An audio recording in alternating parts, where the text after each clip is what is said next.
르호보암이 그 방비하는 성읍들을 더욱 견고하게 하고 지휘관들을 그 가운데에 두고 양식과 기름과 포도주를 저축하고 모든 성읍에 방패와 창을 두어 매우 강하게 하니라. 유다와 베냐민이 르호보암에게 속하였더라. 온 이스라엘의 제사장들과 레위 사람들이 그들의 모든 지방에서부터 르호보암에게 돌아오되 레위 사람들이 자기들의 마을들과 산업을 떠나 유다와 예루살렘에 이르렀으니 이는 여로보암과 그의 아들들이 그들을 해임하여 여호와께 제사장의 직분을 행하지 못하게 하고 여로보암이 여러 산당과 순념소 우상과 자기가 만든 송아지 우상을 위하여 친히 제사장들을 세웁니다.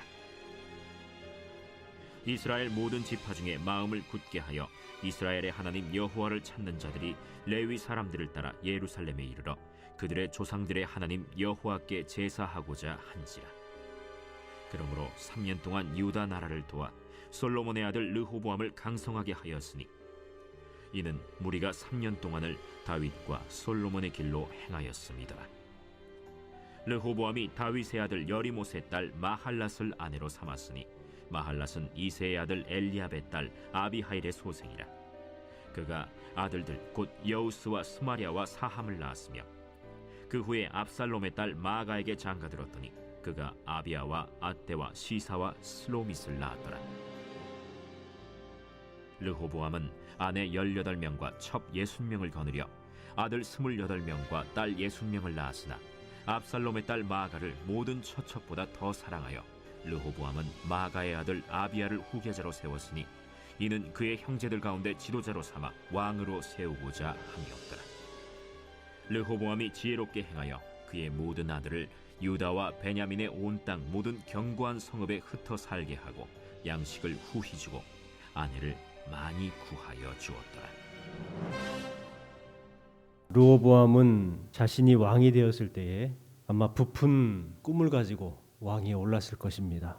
아버지 솔로몬보다 더 큰 업적을 남기리라, 이와 같은 마음과 다짐으로 왕이 되었습니다. 여로보암과 함께 찾아왔던 그 이스라엘 백성들이 무거운 멍에를 좀 가볍게 해달라는 요청을 하죠. 르호보암은 원로들에게 들었던 이야기보다 자신과 뜻을 같이 했던 젊은 신하들 이야기를 듣고 여로보암과 함께 찾아왔던 백성들에게 오히려 더 큰 멍에를 매게 하겠다라고 이야기를 했습니다. 그 르호보암의 마음에 있었던 이루고자 했던 업적에 대한 것을 반증하는 이야기죠. 그럼을 통해서 이스라엘 백성들에게 큰 어려움을 당하게 만들었습니다. 이스라엘 백성들에게 전혀 마음을 얻지 못하고 마음이 나뉘게 되죠. 중요한 것은 무엇인가? 함께 비전을 나눌 수 있는 마음이 중요한 것 같습니다. 그래서 마음을 얻으면 함께 움직일 수가 있는 것이죠. 르호보암 입장에서는 네 사람들이 반가울까요? 아니면 기분 나쁠까요? 기분이 나쁘겠죠. 배신했단 말이에요. 그런데 르호보암은 그 레위 사람들을 받아들여요. 그리고 그들과 함께 더욱더 신앙적으로도 견고해 나가기 시작합니다. 여러분, 우리에게도 이와 같은 포용할 수 있는 마음이 필요합니다. 배려할 수 있는 마음, 또 그 사람들을 품어줄 수 있는 넓은 아량이 우리에게 필요한 것이죠. 백성들 가운데, 유다를 등졌던 사람들 가운데에 이제 다시 신앙 때문에 돌아왔던 사람들이 있었어요. 이스라엘 모든 지파 중에 마음을 굳게 하여 이스라엘의 하나님 여호와를 찾는 자들이 레위 사람들을 따라 예루살렘에 이르러 그들의 조상들의 하나님 여호와께 제사하고자 한지라. 아멘. 보면은 이스라엘의 하나님 여호와를 찾는 자들이라고 말합니다. 그러니까 비록 북이스라엘 쪽으로 어쩔 수 없이 속했던 사람들이지만 그 사람들이 신앙을 찾기 위해서 레위 사람들과 함께 예루살렘으로 돌아왔다는 거예요. 하나님 앞에 제사를 드립니다. 17절부터 큰 축복의 말씀이 기록되어 있죠. 17절 말씀 같이 읽겠습니다.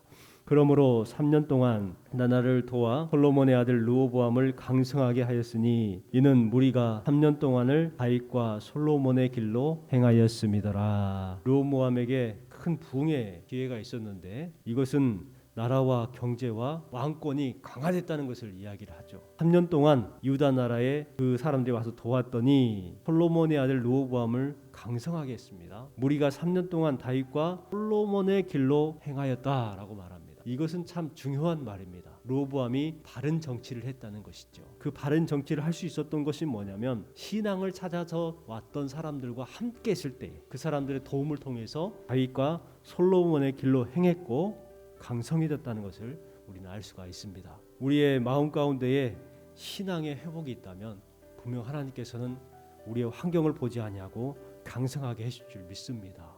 그 믿음이 우리를 성장시키는 거예요.